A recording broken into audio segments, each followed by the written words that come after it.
You know, buying a trailer is confusing enough. To all the brands, to the floor plans, to a little bit of everything behind the scenes that you really don't know about. And this is the other part, all the stuff. So come along and I may be able to explain what worked for us along our travels.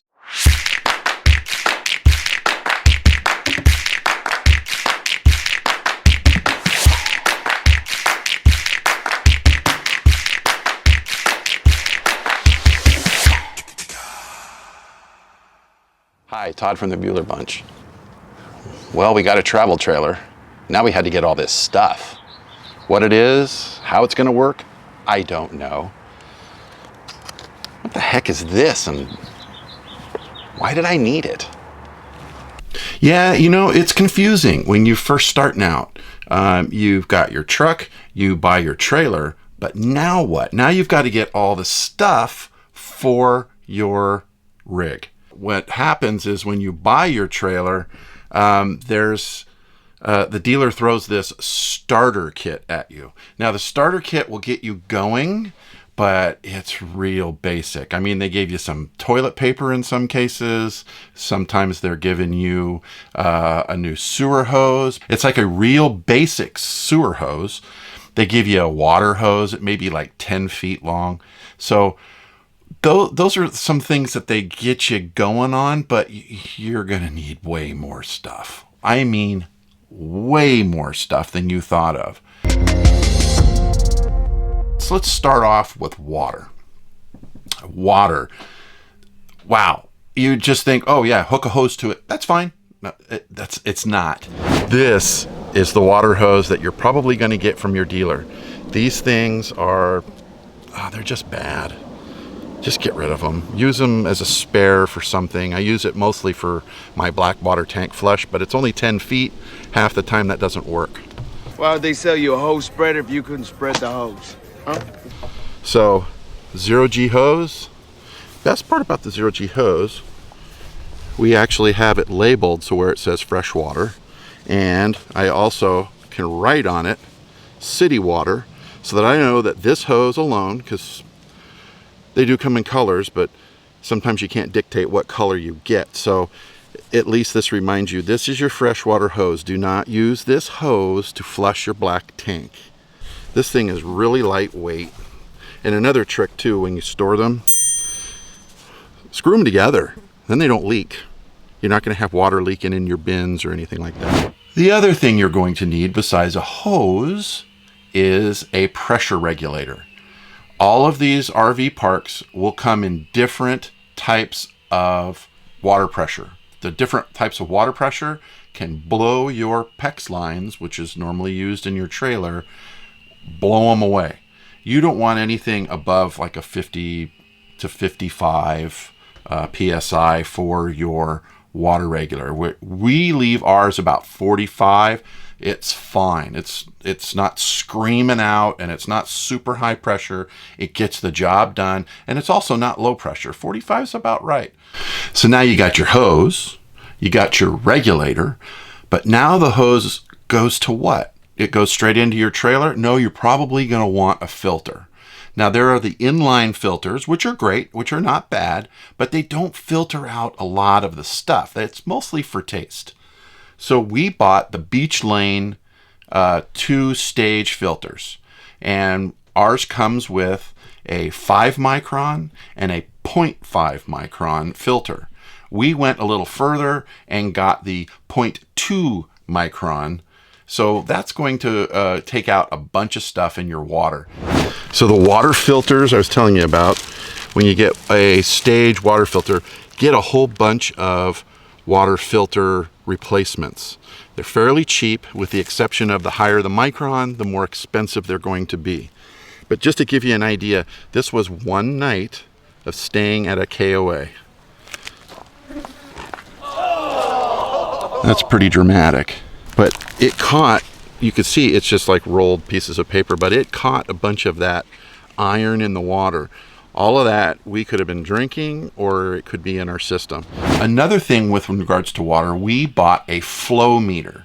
Now the flow meter, you don't have to have it. It's not super essential, but we bought it because we wanted to know how many gallons we're using and how many gallons, if we wanted to like flush out our black tank, how many gallons of water are we putting in there when we're flushing it? Because I don't want it to back up into our trailer. So that flow meter you'll be able to watch how many gallons you are putting in your tank. If you don't know, you're guessing. And if you're guessing, you may guess wrong. And that's the last thing you want to have is your black tank bubbling up through all of your systems and getting your trailer nasty. Turn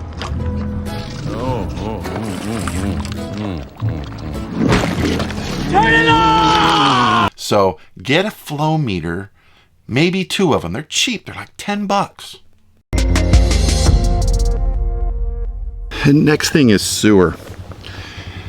Ick. But you're gonna have to deal with it. So when you get your starter kit from your dealer, they're gonna give you this real basic hose. It looks like it can get damaged if you breathed on it. Oh, I gotta go. So we suggest, and don't worry, this is a brand new hose. It still hasn't been used yet. The other one has though. These are these Rhino hoses. These things are pretty indestructible.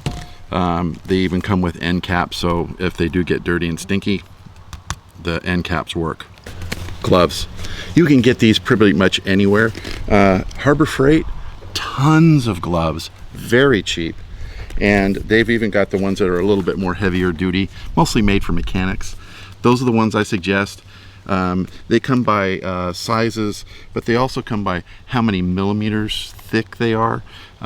These are the heavier duty ones, so they're not going to break on you.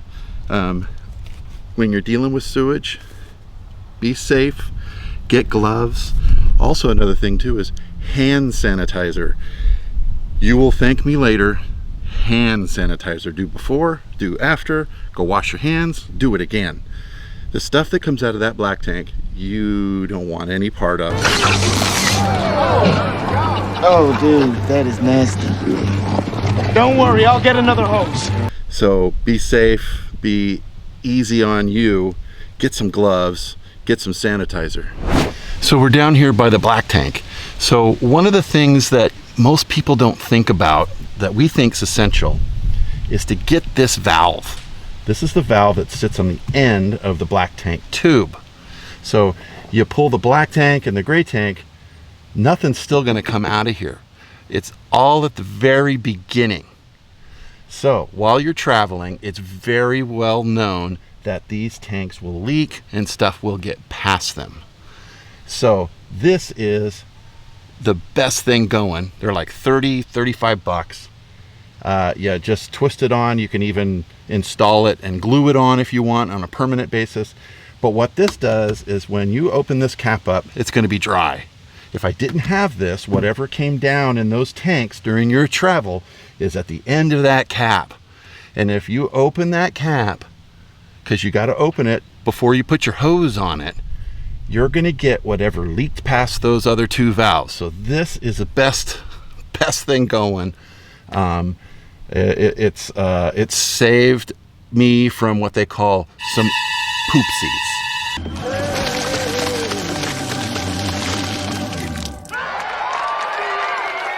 You don't want a poopsie, especially when everybody else is watching.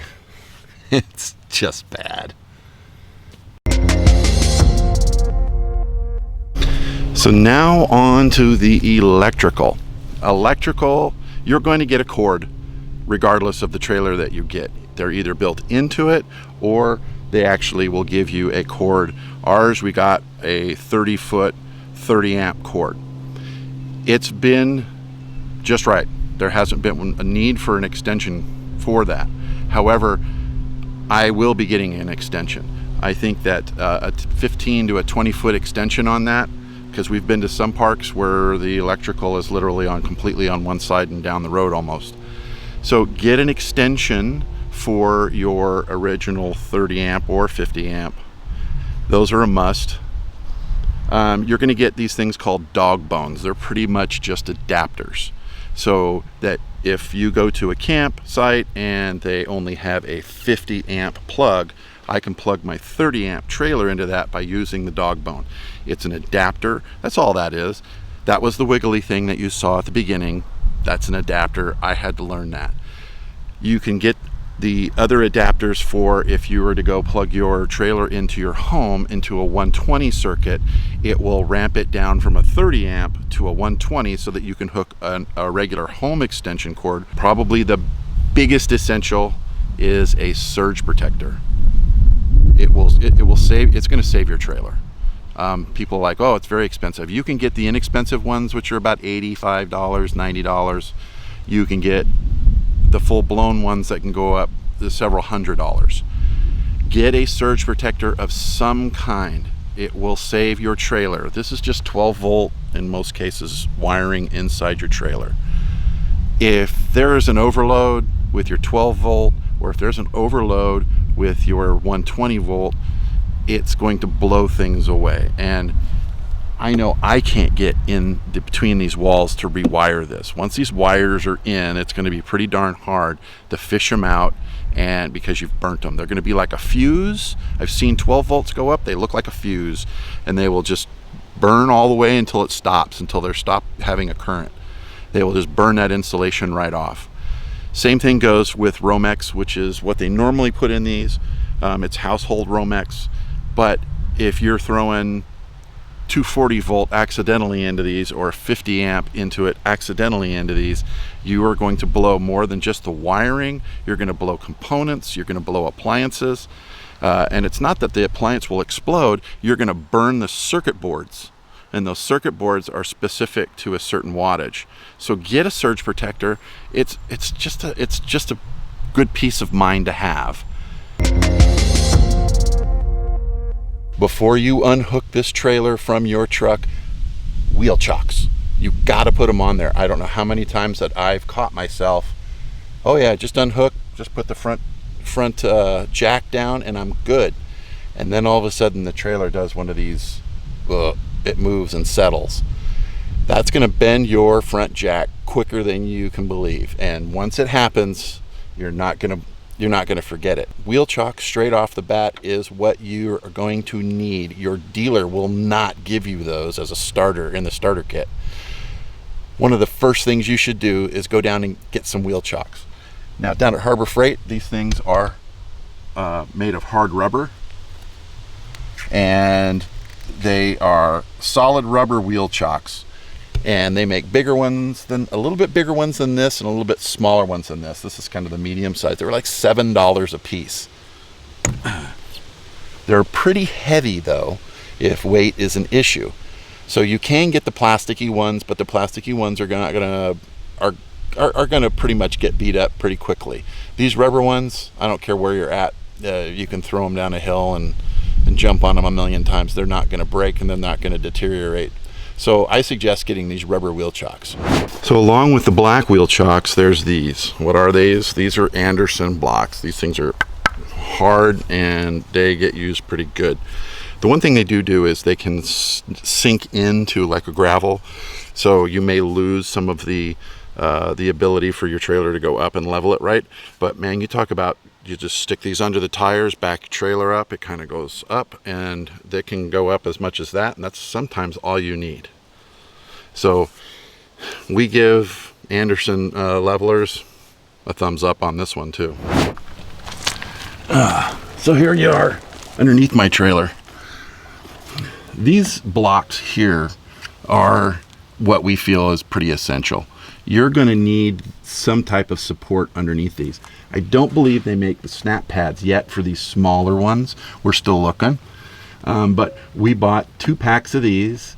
These come in a stack of 10, and they come in their own little carrying case. And if I can get this darn fly away from me, it'd be nice. You know, look into these. They come in a stack of 10. They come in their own carrying case. It just keeps your trailer a little bit more stable, especially on gravel. But you can see I've got these under a lot of pressure. They're not going to move. But we think that those, and they're made by Camco. They come in a stack of 10 with their own carrying case. Pretty invaluable. It makes a bigger footprint for your jacks so they're not digging into the ground. So we feel that these made by Camco work for us. So tools is next. Pretty basic on the tools. One of the things you'll probably need, you know, is an electric drill of some type. They come in handy. One thing about these though, you have to realize that they may put too much stress on the screw, so you may want to hand tighten them. But as far as like taking things out, putting things in quick, you can't beat this. You're going to need various adapters. These are star adapters, the socket sets, breaker bar. You'll need a breaker bar if you have a flat. Your lugs may tighten up and you just may need a little bit more to get your wheel off. You've got to get stuff that's going to be for changing tires. AAA is not available in the middle of nowhere. If they are, they're going to take several hours to get to you. So learn how to change the tires on your trailer. If you don't, you're gonna get stuck. Tire failures, big concern of mine. So get a bottle jack, that'll lift your trailer, get a breaker bar to get the lug nuts off, and also a torque wrench. Keep a torque wrench with you because these wheels and hubs all have specific torques. You should learn what your torque range is on every wheel. You should also check your wheels about once a month or every couple of trips just to make sure that your lugs are torqued correctly, because they do loosen over time. These trailers are kind of notorious for that. Another thing that we got, air compressor. This Bueller air compressor, probably the best thing going on the market. It's about $149 for a regular RV towable. They have different models for different pressures. This will handle 90% of those travel trailers and fifth wheels out there. You can get them to where they're a higher rating, but this one we have is the 300P, which is the one that's going to work for us. Comes with its own little carrying case. Great little piece of mind to have. Another thing too is, remember, everything happens at night. Bad things always happen at night. Make sure you get lights. Some type of light on the outside, some type of lighting underneath you can put, but we carry these. We got them at Costco. You get like 3 of them in a pack. I also got the headlights so that those are going to work for us too at night. Now our list of essentials is not perfect. We're new to this. We're getting stuff constantly, or we see something online that we're going to want, and we're like, oh, that'll work. But these should get you going. It's just water, sewer, and electrical. Everything else is a plus. With water, you need something to hook your trailer to. With the electrical, you need to get the right components. And with your sewer, you definitely don't want to mess up with sewer. It's just nasty. But we're not the experts at it. This is just what we've learned over time. Learn from us. We're still new to this. I think we're 5 or 6 trips into our trailer. We've had it since May, and here it is September. So yeah, we're still learning. We're still having a ball with it, and we're hoping to see you guys out there. So this is Todd from the Bueller Bunch saying, have a good time camping. Oh, essentials. Who needs essentials? Why don't we call it something else? I don't know. Essentials. It's stuff you need that you didn't know you needed. I don't know. Oh, it's on. Ha! Boy, I'm still on a horse farm. There's a lot of flies. Flies? Now that I've made this video, I gotta put all this stuff away. That sucks. Oh well, it was fun though. Yeah. Yeah, fun. Putting stuff away, fun.